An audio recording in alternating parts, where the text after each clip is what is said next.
شروع اللہ کے نام سے جو بڑا مہربان نہایت رحم والا ہے۔ اے محمد صلی اللہ علیہ وآلہ وسلم، مجاہد لوگ تم سے غنیمت کے مال کے بارے میں دریافت کرتے ہیں کہ کیا حکم ہے؟ کہہ دو کہ غنیمت خدا اور اس کے رسول کا مال ہے، تو خدا سے ڈرو اور آپس میں صلح رکھو، اور اگر ایمان رکھتے ہو تو خدا اور اس کے رسول کے حکم پر چلو۔ مومن تو وہ ہیں کہ جب خدا کا ذکر کیا جاتا ہے تو ان کے دل ڈر جاتے ہیں، اور جب انہیں اس کی آیتیں پڑھ کر سنائی جاتی ہیں تو ان کا ایمان اور بڑھ جاتا ہے، اور وہ اپنے پروردگار پر بھروسہ رکھتے ہیں، اور وہ جو نماز پڑھتے ہیں اور جو مال ہم نے ان کو دیا ہے اس میں سے نیک کاموں میں خرچ کرتے ہیں، یہی سچے مومن ہیں، اور ان کے لیے پروردگار کے ہاں بڑے بڑے درجے اور بخشش اور عزت کی روزی ہے۔ ان لوگوں کو اپنے گھروں سے اس طرح نکلنا چاہیے تھا جس طرح تمہارے پروردگار نے تم کو تدبیر کے ساتھ اپنے گھر سے نکالا، اور اس وقت مومنوں کی ایک جماعت ناخوش تھی۔ وہ لوگ حق بات میں اس کے ظاہر ہوئے پیچھے تم سے جھگڑنے لگے، گویا موت کی طرف دھکیلے جاتے ہیں اور اسے دیکھ رہے ہیں۔ اور اس وقت کو یاد کرو جب خدا تم سے وعدہ کرتا تھا کہ ابو سفیان اور ابو جہل کے دو گروہوں میں سے ایک گروہ تمہارا مسخر ہو جائے گا، اور تم چاہتے تھے کہ جو قافلہ بے شان و شوکت یعنی بے ہتھیار ہے وہ تمہارے ہاتھ آ جائے، اور خدا چاہتا تھا کہ اپنے فرمان سے حق کو قائم رکھے اور کافروں کی جڑ کاٹ کر پھینک دے، تاکہ سچ کو سچ اور جھوٹ کو جھوٹ کر دے۔ گو مشرک ناخوش ہی ہوں۔ جب تم اپنے پروردگار سے فریاد کرتے تھے تو اس نے تمہاری دعا قبول کر لی اور فرمایا کہ تسلی رکھو، ہم 1000 فرشتوں سے جو ایک دوسرے کے پیچھے آتے جائیں گے تمہاری مدد کریں گے۔ اور اس مدد کو خدا نے محض بشارت بنایا تھا کہ تمہارے دل اس سے اطمینان حاصل کریں، اور مدد تو اللہ ہی کی طرف سے ہے، بے شک خدا غالب حکمت والا ہے۔ جب اس نے تمہاری تسکین کے لیے اپنی طرف سے تمہیں نیند کی چادر اڑا دی اور تم پر آسمان سے پانی برسا دیا تاکہ تم کو اس سے نہلا کر پاک کر دے، اور شیطانی نجاست کو تم سے دور کر دے، اور اس لیے بھی کہ تمہارے دلوں کو مضبوط کر دے اور اس سے تمہارے پاؤں جمائے رکھے۔ جب تمہارا پروردگار فرشتوں کو ارشاد فرماتا تھا کہ میں تمہارے ساتھ ہوں، تم مومنوں کو تسلی دو کہ ثابت قدم رہیں، میں ابھی ابھی کافروں کے دلوں میں رعب و ہیبت ڈالے دیتا ہوں، تو ان کے سر مار کر اڑا دو اور ان کا پور پور مار کر توڑ دو۔ یہ سزا اس لیے دی گئی کہ انہوں نے خدا اور اس کے رسول کی مخالفت کی، اور جو شخص خدا اور اس کے رسول کی مخالفت کرتا ہے تو خدا بھی سخت عذاب دینے والا ہے۔ یہ مزہ تو یہاں چکھو اور یہ جانے رہو کہ کافروں کے لیے آخرت میں دوزخ کا عذاب بھی تیار ہے۔ اے اہل ایمان، جب میدان جنگ میں کفار سے تمہارا مقابلہ ہو تو ان سے پیٹھ نہ پھیرنا، اور جو شخص جنگ کے روز اس صورت کے سوا کہ لڑائی کے لیے کنارے کنارے چلے، یعنی حکمت عملی سے دشمن کو مارے یا اپنی فوج میں جا ملنا چاہے، ان سے پیٹھ پھیرے گا تو سمجھو کہ وہ خدا کے غضب میں گرفتار ہو گیا، اور اس کا ٹھکانہ دوزخ ہے، اور وہ بہت ہی بری جگہ ہے۔ تم لوگوں نے ان کفار کو قتل نہیں کیا بلکہ خدا نے انہیں قتل کیا، اور اے محمد صلی اللہ علیہ وآلہ وسلم، جس وقت تم نے کنکریاں پھینکی تھیں تو وہ تم نے نہیں پھینکی تھیں بلکہ اللہ نے پھینکی تھیں۔ اس سے یہ غرض تھی کہ مومنوں کو اپنے احسانوں سے اچھی طرح آزما لے، بے شک خدا سنتا جانتا ہے۔ بات یہ ہے، کچھ شک نہیں کہ خدا کافروں کی تدبیر کو کمزور کر دینے والا ہے۔ کافروں، اگر تم محمد صلی اللہ علیہ وآلہ وسلم پر فتح چاہتے ہو تو تمہارے پاس فتح آ چکی۔ دیکھو، اگر تم اپنے افعال سے باز آ جاؤ تو تمہارے حق میں بہتر ہے، اور اگر پھر نافرمانی کرو گے تو ہم بھی پھر تمہیں عذاب کریں گے، اور تمہاری جماعت خواہ کتنی ہی کثیر ہو تمہارے کچھ بھی کام نہ آئے گی، اور خدا تو مومنوں کے ساتھ ہے۔ اے ایمان والو، خدا اور اس کے رسول کے حکم پر چلو اور اس سے روگردانی نہ کرو، اور تم سنتے ہو، اور ان لوگوں جیسے نہ ہونا جو کہتے ہیں کہ ہم نے حکم خدا سن لیا مگر حقیقت میں نہیں سنتے۔ کچھ شک نہیں کہ خدا کے نزدیک تمام جانداروں سے بدتر بہرے گونگے ہیں جو کچھ نہیں سمجھتے، اور اگر خدا ان میں نیکی کا مادہ دیکھتا تو ان کو سننے کی توفیق بخشتا، اور اگر بغیر صلاحیت ہدایت کے سماعت دیتا تو وہ منہ پھیر کر بھاگ جاتے۔ مومنو، خدا اور اس کے رسول کا حکم قبول کرو، جبکہ رسول خدا تمہیں ایسے کام کے لیے بلاتے ہیں جو تم کو زندگی جاوداں بخشتا ہے، اور جان رکھو کہ خدا آدمی اور اس کے دل کے درمیان حائل ہو جاتا ہے، اور یہ بھی کہ تم سب اس کے روبرو جمع کیے جاؤ گے،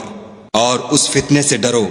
جو خصوصیت کے ساتھ انہی لوگوں پر واقع نہ ہوگا جو تم میں گناہ گار ہیں، اور جان رکھو کہ خدا سخت عذاب دینے والا ہے۔ اور اس وقت کو یاد کرو جب تم زمین مکہ میں قلیل اور ضعیف سمجھے جاتے تھے اور ڈرتے رہتے تھے کہ لوگ تمہیں اڑا نہ لے جائیں، یعنی بے خانما نہ کر دیں، تو اس نے تم کو جگہ دی اور اپنی مدد سے تم کو تقویت بخشی اور پاکیزہ چیزیں کھانے کو دیں تاکہ اس کا شکر کرو۔ اے ایمان والو، نہ تو خدا اور رسول کی امانت میں خیانت کرو اور نہ اپنی امانتوں میں خیانت کرو، اور تم ان باتوں کو جانتے ہو، اور جان رکھو کہ تمہارا مال اور اولاد بڑی آزمائش ہے، اور یہ کہ خدا کے پاس نیکیوں کا بڑا ثواب ہے۔ مومنو، اگر تم خدا سے ڈرو گے تو وہ تمہارے لیے امر فارق پیدا کر دے گا، یعنی تم کو ممتاز کر دے گا اور تمہارے گناہ مٹا دے گا اور تمہیں بخش دے گا، اور خدا بڑے فضل والا ہے۔ اور اے محمد صلی اللہ علیہ وآلہ وسلم، اس وقت کو یاد کرو جب کافر لوگ تمہارے بارے میں چال چل رہے تھے کہ تم کو قید کر دیں یا جان سے مار دیں یا وطن سے نکال دیں، تو ادھر تو وہ چال چل رہے تھے اور ادھر خدا چال چل رہا تھا، اور خدا سب سے بہتر چال چلنے والا ہے۔ اور جب ان کو ہماری آیتیں پڑھ کر سنائی جاتی ہیں تو کہتے ہیں یہ کلام ہم نے سن لیا ہے، اگر ہم چاہیں تو اسی طرح کا کلام ہم بھی کہہ دیں، اور یہ ہے ہی کیا، صرف اگلے لوگوں کی حکایتیں ہیں۔ اور جب انہوں نے کہا کہ اے خدا، اگر یہ قرآن تیری طرف سے برحق ہے تو ہم پر آسمان سے پتھر برسا یا کوئی اور تکلیف دینے والا عذاب بھیج۔ اور خدا ایسا نہ تھا کہ جب تک تم ان میں تھے انہیں عذاب دیتا، اور نہ ایسا تھا کہ وہ بخشش مانگے اور انہیں عذاب دے۔ اور اب ان کے لیے کون سی وجہ ہے کہ وہ انہیں عذاب نہ دے، جبکہ وہ مسجد محترم میں نماز پڑھنے سے روکتے ہیں، اور وہ اس مسجد کے متولی بھی نہیں ہیں، اس کے متولی تو صرف پرہیزگار ہیں، لیکن ان میں کے اکثر نہیں جانتے۔ اور ان لوگوں کی نماز خانہ کعبہ کے پاس سیٹیاں اور تالیاں بجانے کے سوا کچھ نہ تھی، تو تم جو کفر کرتے تھے اب اس کے بدلے عذاب کا مزہ چکھو۔ جو لوگ کافر ہیں اپنا مال خرچ کرتے ہیں کہ لوگوں کو خدا کے رستے سے روکیں، سو ابھی اور خرچ کریں گے، مگر آخر وہ خرچ کرنا ان کے لیے موجب افسوس ہوگا، اور وہ مغلوب ہو جائیں گے، اور کافر لوگ دوزخ کی طرف ہانکے جائیں گے، تاکہ خدا پاک سے ناپاک کو الگ کر دے اور ناپاک کو ایک دوسرے پر رکھ کر ایک ڈھیر بنا دے، پھر اس کو دوزخ میں ڈال دے۔ یہی لوگ خسارہ پانے والے ہیں۔ اے پیغمبر صلی اللہ علیہ وآلہ وسلم، کفار سے کہہ دو کہ اگر وہ اپنے افعال سے باز آ جائیں تو جو ہو چکا وہ انہیں معاف کر دیا جائے گا، اور اگر پھر وہی حرکات کرنے لگیں گے تو اگلے لوگوں کا جو طریق جاری ہو چکا ہے وہی ان کے حق میں برتا جائے گا۔ اور ان لوگوں سے لڑتے رہو یہاں تک کہ فتنہ یعنی کفر کا فساد باقی نہ رہے اور دین سب خدا ہی کا ہو جائے، اور اگر باز آ جائیں تو خدا ان کے کاموں کو دیکھ رہا ہے، اور اگر روگردانی کریں تو جان رکھو کہ خدا تمہارا حمایتی ہے، اور وہ خوب حمایتی اور خوب مددگار ہے۔ اور جان رکھو کہ جو چیز تم کفار سے لوٹ کر لاؤ اس میں سے 5واں حصہ خدا کا اور اس کے رسول کا اور اہل قرابت کا اور یتیموں کا اور محتاجوں کا اور مسافروں کا ہے۔ اگر تم خدا پر اور اس نصرت پر ایمان رکھتے ہو جو حق و باطل میں فرق کرنے کے دن یعنی جنگ بدر میں، جس دن دونوں فوجوں میں مٹھ بھیڑ ہو گئی، اپنے بندے محمد صلی اللہ علیہ وآلہ وسلم پر نازل فرمائی، اور خدا ہر چیز پر قادر ہے۔ جس وقت تم مدینے سے قریب کے ناکے پر تھے اور کافر بعید کے ناکے پر، اور قافلہ تم سے نیچے اتر گیا تھا، اور اگر تم جنگ کے لیے آپس میں قرارداد کر لیتے تو وقت معین پر جمع ہونے میں تقدیم و تاخیر ہو جاتی، لیکن خدا کو منظور تھا کہ جو کام ہو کر رہنے والا تھا اسے کر ہی ڈالے، تاکہ جو مرے بصیرت پر یعنی یقین جان کر مرے، اور جو جیتا رہے وہ بھی بصیرت پر یعنی حق پہچان کر جیتا رہے، اور کچھ شک نہیں کہ خدا سنتا جانتا ہے۔ اس وقت خدا نے تمہیں خواب میں کافروں کو تھوڑی تعداد میں دکھایا،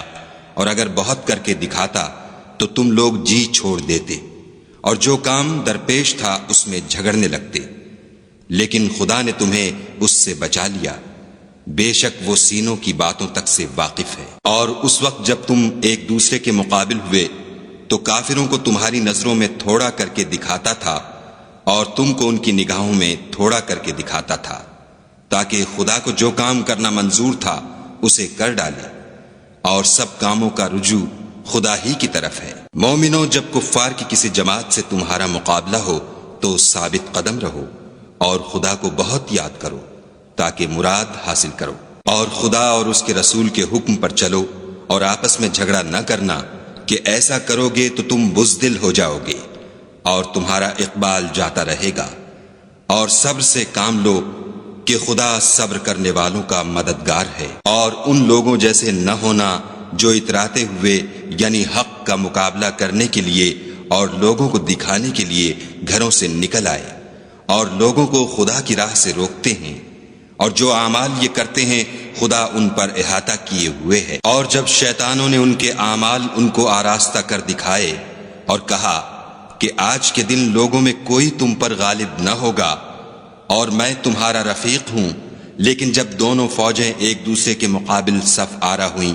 تو پسپا ہو کر چل دیا اور کہنے لگا کہ مجھے تم سے کوئی واسطہ نہیں، میں تو ایسی چیزیں دیکھ رہا ہوں جو تم نہیں دیکھ سکتے، مجھے تو خدا سے ڈر لگتا ہے، اور خدا سخت عذاب کرنے والا ہے۔ اس وقت منافق اور کافر جن کے دلوں میں مرض تھا کہتے تھے کہ ان لوگوں کو ان کے دین نے مغرور کر رکھا ہے، اور جو شخص خدا پر بھروسہ رکھتا ہے تو خدا غالب حکمت والا ہے۔ اور کاش تم اس وقت کی کیفیت دیکھو جب فرشتے کافروں کی جانیں نکالتے ہیں، ان کے منہوں اور پیٹھوں پر کوڑے اور ہتھوڑے وغیرہ مارتے ہیں اور کہتے ہیں کہ اب عذاب آتش کا مزہ چکھو، یہ ان اعمال کی سزا ہے جو تمہارے ہاتھوں نے آگے بھیجے ہیں، اور یہ جان رکھو کہ خدا بندوں پر ظلم نہیں کرتا۔ جیسا حال فرعونیوں اور ان سے پہلے لوگوں کا ہوا تھا ویسا ہی ان کا ہوا کہ انہوں نے خدا کی آیتوں سے کفر کیا، تو خدا